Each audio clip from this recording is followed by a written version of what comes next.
Welcome, everyone, to the Media Row podcast. I'm Justin Miller. Happy Tuesday. Busy Tuesday. We have a lot to get to today. Only one men's Missouri Valley Conference game tonight. It is UIC against Missouri State. We'll break down that game, give our thoughts, previews. UIC, kind of on a tear lately. Drake fans know that well. And then Missouri State, they're a team that played Bradley well. Held Duke Dean to only 5 points, who is one of the Valley's best point guards.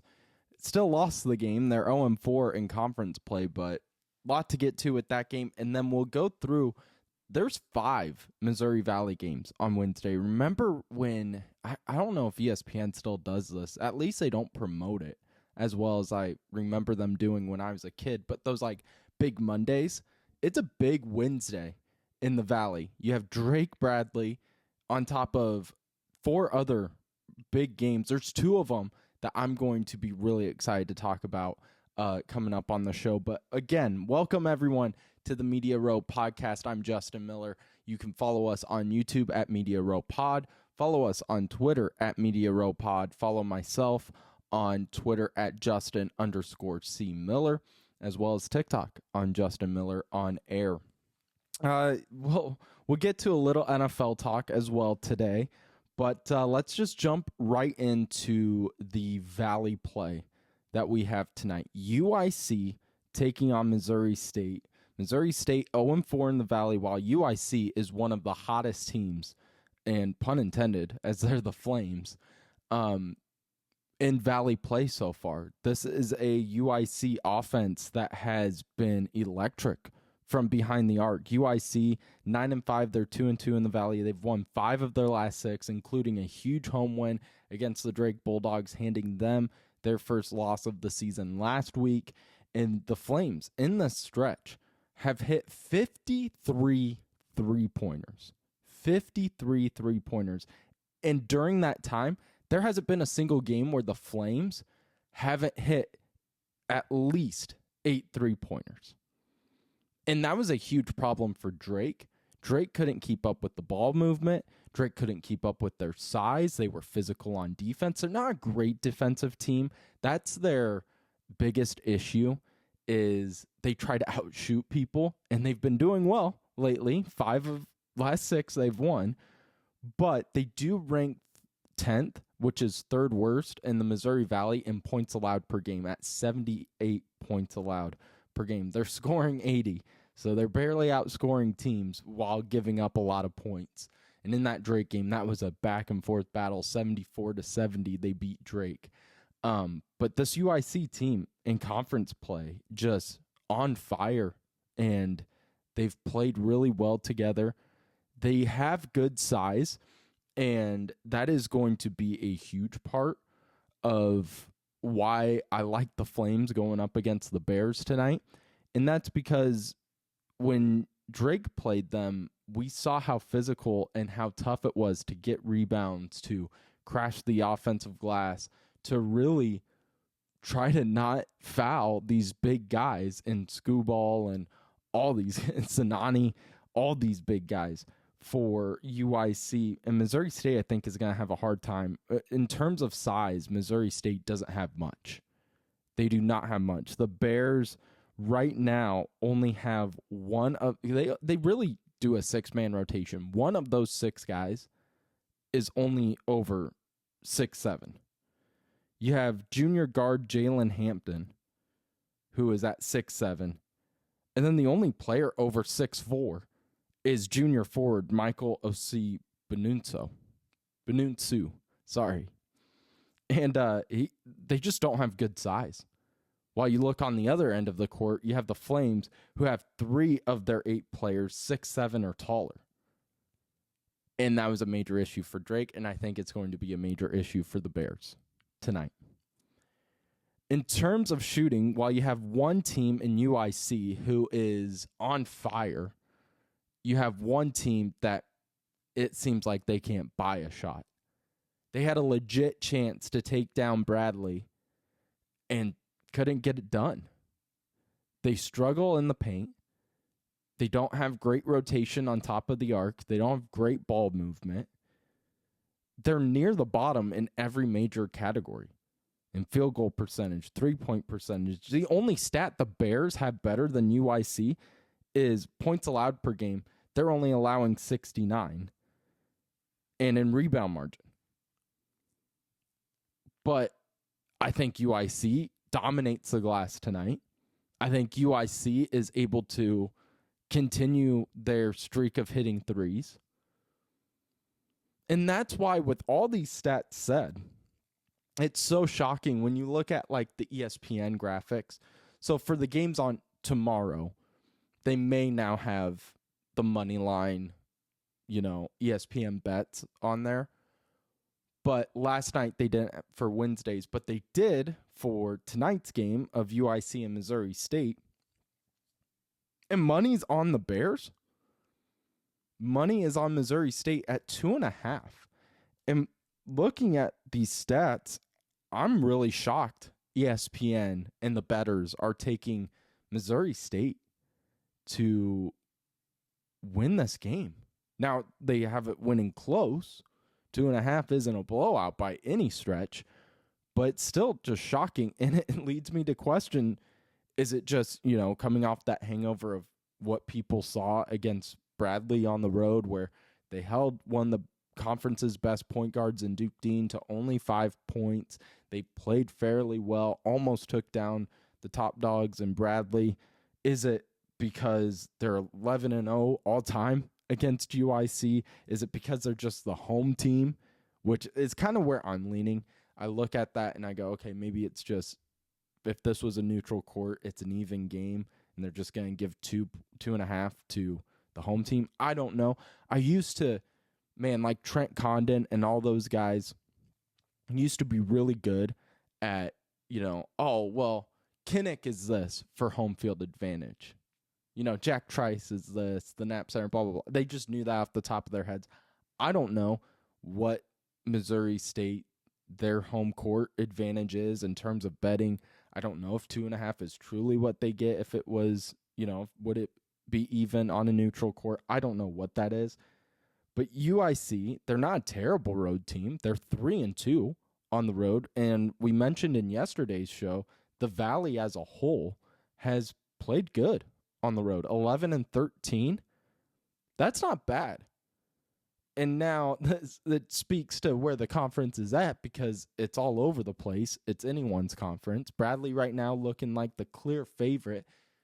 But you have Drake, that if they figure a few things out is right there. Ben Jacobson is always scary. Indiana State, who we'll get into more today, has just been incredible. I think if Drake didn't have the start they did, Indiana State would be the talk of the Valley. Because Indiana State, like Drake, lost their best player, lost their head coach, on top of other things. And they get a brand new head coach. They're getting a new system. And they're battling. They're right there in the mix of it. I think they only have one Valley loss right now. I think they're tied with you and I at 3-1. But so UIC and Valley teams haven't been awful on the road. And then is it just, it's just bound to happen? Is that where the bettors are at? They're just thinking it's just bound to happen maybe tonight against UIC, a team that is 9-5, has played really well of late, but all streaks must come to an end. I don't know. I don't know. In my head, I'm going with the hot team, and that's UIC. That's a team that has hit 53 three-pointers, at least 8 per game.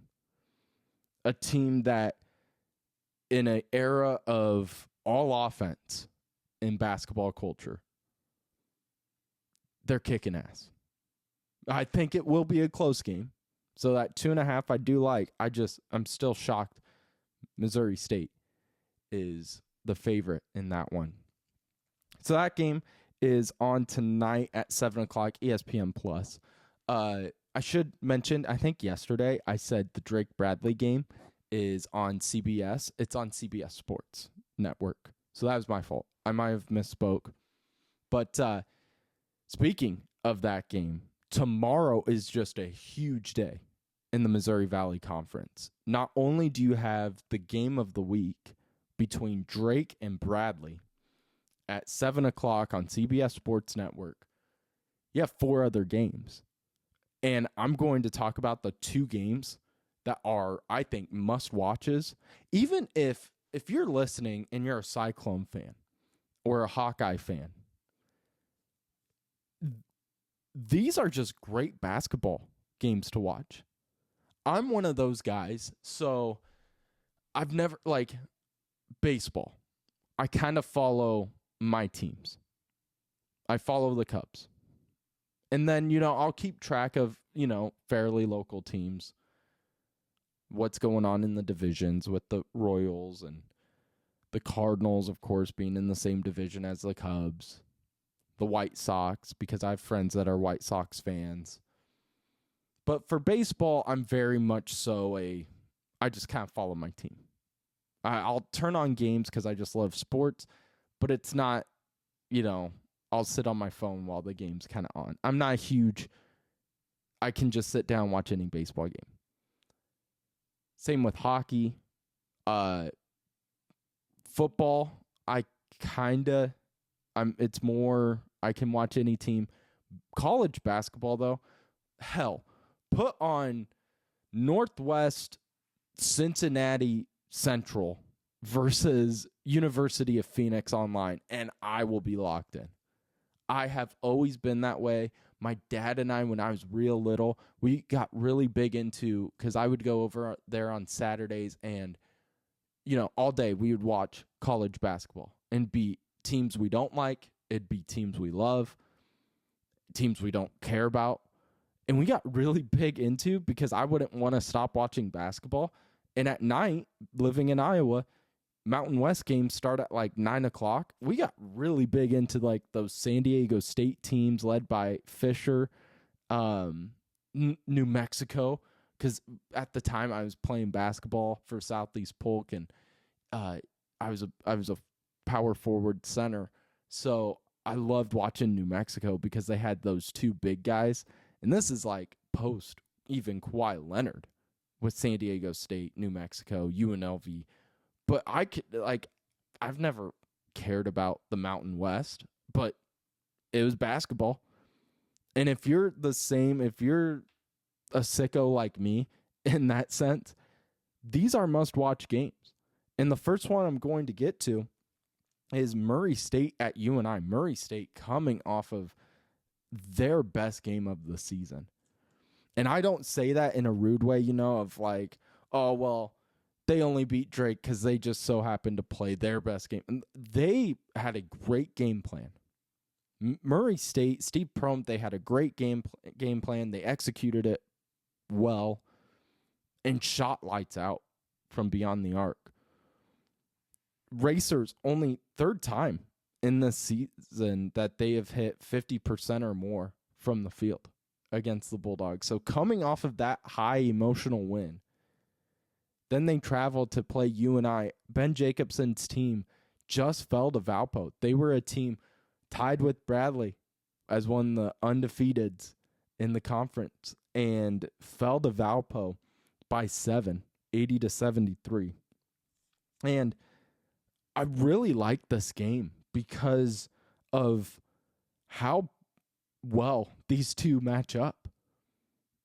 Just statistically, I'm going to get to where UNI may fall into the same issues that Drake fell into, because I see similarities between the Panthers and the Bulldogs. But overall, these 2 teams, Jacobson and Prohm, have built 2 programs that are very similar. And 2 teams that you could easily see facing each other for a 3rd time in Arch Madness come in March. So you have 8-7 Murray State, 2-2 in the Valley, taking on UNI, who's 9-6, 3-1 in the Valley. Game 6 p.m. on ESPN+. But you have both top 4 in scoring defense, both top 5 in 3-point percentage and 3-point percentage allowed. Murray State actually leads the conference in threes allowed. And top 5 in rebound and defense. And where you and I will need to focus on is causing turnovers and taking advantage of those turnovers. Murray State, it does not control the ball well. They're an okay offensive team. They shot really well against Drake. They had 15 turnovers against the Bulldogs and only forced 8. Drake just couldn't buy a shot. You had Sturts missing inside. You had Manyao missing inside. Just those weird bunny layups that the Bulldogs just couldn't put down. UNI is going to have to take advantage of that. Murray State on the season is averaging 15 turnovers a game. And they're 11th in assist to turnover ratio. And if Murray State gives UNI extra opportunities, you better capitalize. But where I'm going to mention where UNI and Drake are similar is the sense of you need more out of your bench and from the rest of your starters. UNI has one guy that is unbelievable in Titan Anderson. I have loved Anderson since he was a freshman. This guy is an incredible, just built like a forward, but ball handles like a guard. He's unbelievable. Titan Anderson, he scored a career high 27 against Valpo in a loss. Sound familiar, Bulldogs? Bennett Sturts putting up 30 and losing to UIC, or putting up 29, which was at the time a tie for his career high against Valpo in Valpo, where Drake nearly won, barely won. Sound familiar? But UNI is a team that they only have 2 other players putting up 10-plus points per game. Senior center in Jacob Hudson, 12.5 points per game, but hasn't showed up in 3 of the last 4 games. Hasn't put up 10-plus in 3 of the last 4 games. Sophomore guard in Leo Bond, 11.7 points per game. He hasn't put up 10-plus in 2 of his last 3 games. So for UNI to beat Murray State, they need to not do what Drake did. Watch the film and get balance on the offensive end. Yes, have Titan Anderson still be your main focus, but you need to get Hudson involved. Hudson, big size, 6'10", 6'11". Utilize him. Post him up. Play old school basketball. That was something, I've talked about with people of wonder if Drake is better off trying to do something like that. I don't know. It'll be interesting to see what Drake does against Bradley, and we'll preview that game tomorrow in the show of how they will utilize size and physicality. Do they try to slow the game down by getting Abreu just more post touches instead of outside touches? But that's not McCollum's game so far. McCollum likes the movement on top of the arc and has been efficient, but of lately, man, sometimes Drake gets stalled out and it feels more like movement without purpose. But I'm confident McCollum will get things cleared up. But back to UNI and Murray State tomorrow. UNI just can't fall into the same trap Drake did of only having one guy be the main guy. Need to have balance. And Murray State's defense is physical. And I was really impressed from a team that wasn't great defensively for the better half of the start of the year. They forced Drake to execute their offense more at the logo. And if you're pushing UNI out, it's going to be tough. The second game that I have down here is Indiana State at Valpo. Indiana State 9-6, 3-1 in the conference. Valpo 9-6, 2-2 in the conference. Valpo at home. We've talked about it constantly. Valpo at home 7-3 and has battled. They beat UNI. They were right there with Drake. And it has just been a team that causes headaches. Valpo against the Valley's top dogs, the defense has showed up, forcing an average of 12.3 turnovers and an all those games, all the main teams, Bradley, Drake, UNI, they all shot some of their worst from behind the arc. Bradley, Drake, and UNI combined for a 3-point average of 27%. Now, UNI has only beat, or Valpo only beat UNI in that stretch. But they were right there with Bradley. They were right there with Drake. And a big part of that was just, while their defense was strong, their offense has lulled. It is lacking. The defense can only do so much. You have to be able to put up points. They're shooting 39% from the field and 33% from beyond the arc. So you have a Sycamore team that is trying to get back to what they were doing well. Towards the end of December, they were a team that was taking down teams by an average of 13 points a game. They lost by 1 against Bradley and only won by 4 against Evansville here in January. So they're trying to get back to what they were doing well. They're middle of the pack in three-point shooting. So Valpo has a great opportunity to really force Indiana State to beat them by hitting behind the arc. But what this game is going to come down to, again, very similar to Murray State and UNI, is turnovers. Who gets the extra possessions? In terms of turnovers, Indiana State is a team that is middle of the pack, doesn't turn it over a whole lot, but Valpo has caused headaches.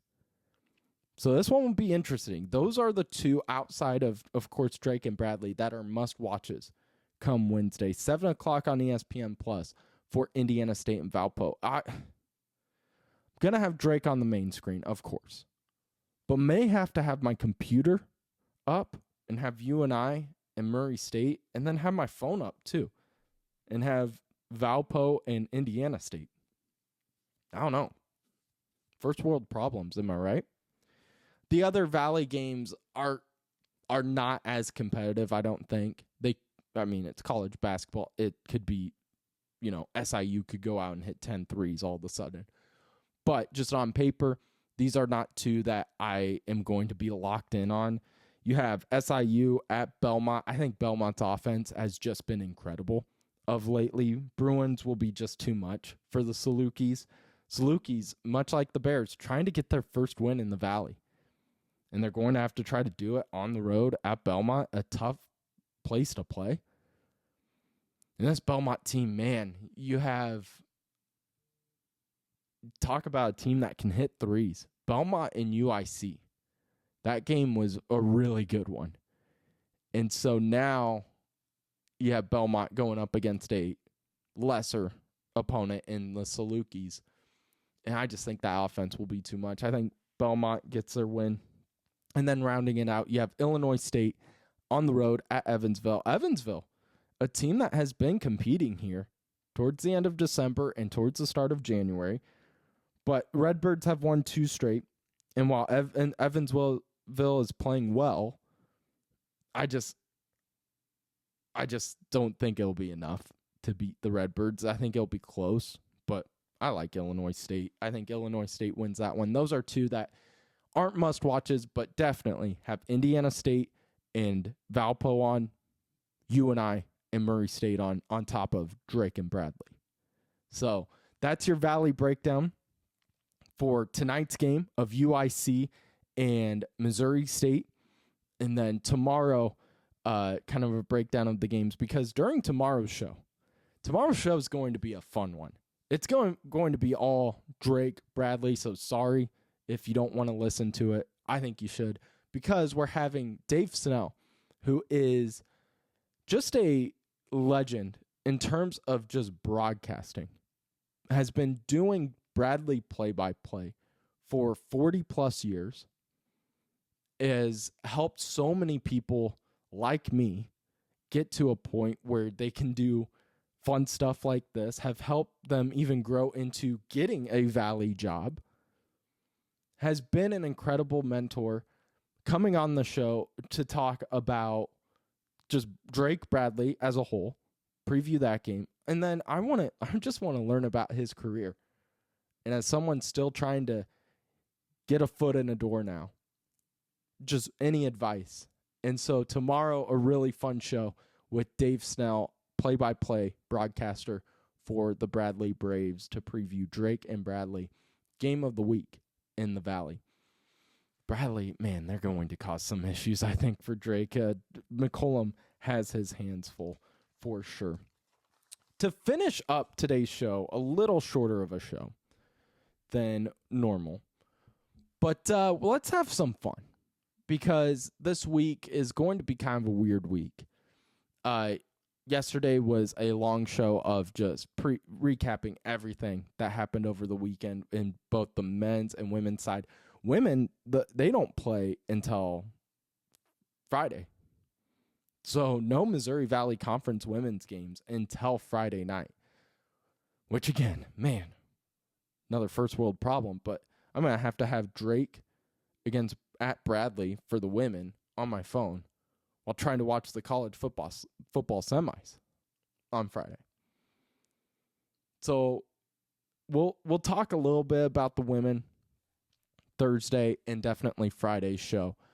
But Thursday will definitely be a recapping of what we saw with Bradley and Drake. And then Friday is going to be kind of a cluster of Missouri Valley hoops, but a lot of college football playoff semi talk and a lot of NFL wildcard talk. But with that, with us talking about the NFL wildcard, I want you guys, as you're listening, as you're watching on YouTube, and thank you, everyone, for liking, subscribing, and commenting. I want you guys to comment, though, on this one, because I want you to give me your top 5 favorite just wildcard memories. And I want it to be during your time. Yeah, we can go back and I can, talk about watching those old NFL videos of the, Nashville Miracle, where the Tennessee Titans are flinging the ball around and run it back. But I want to talk about stuff that I remember. So I'm talking about from basically 2005 until now for me. But I would love to hear from people of, you as a kid in the 90s or 80s, or maybe you're even younger than me and you are doing 2010 to now and what you remember and just similarities. I love this time of the year, and I love conversations like this of, what are some of your favorite memories? It doesn't even have to involve your team. Damn well 2-1 for me are going to involve the Seahawks. But just your top 5 favorite wild card moments that you remember watching, what you were doing in that moment. Starting off for me, for my top 5 favorite wild card moments, number 5, last season, I'm starting off early. Last season, Rams at Lions. You had 2 quarterbacks facing their former teams. Stafford, him having amazing stats with some poor Lions teams and getting a standing ovation. Goff leading the Rams to a Super Bowl where they lost to the Patriots in 2018, but then getting traded away, people kind of writing him off, and then he leads the Lions to an NFC Championship game. Just the drama and the multiple storylines that came from that game. The atmosphere was amazing at Detroit. I've never seen Detroit win a playoff game, let alone have a home playoff game.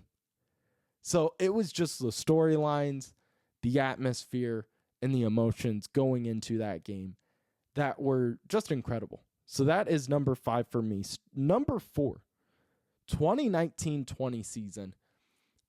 I'm taking the Titans taking down Tom Brady. Tom Brady's final throw as a Patriot, an interception in the end zone. And just right at that moment, I was working at Fairway at the time.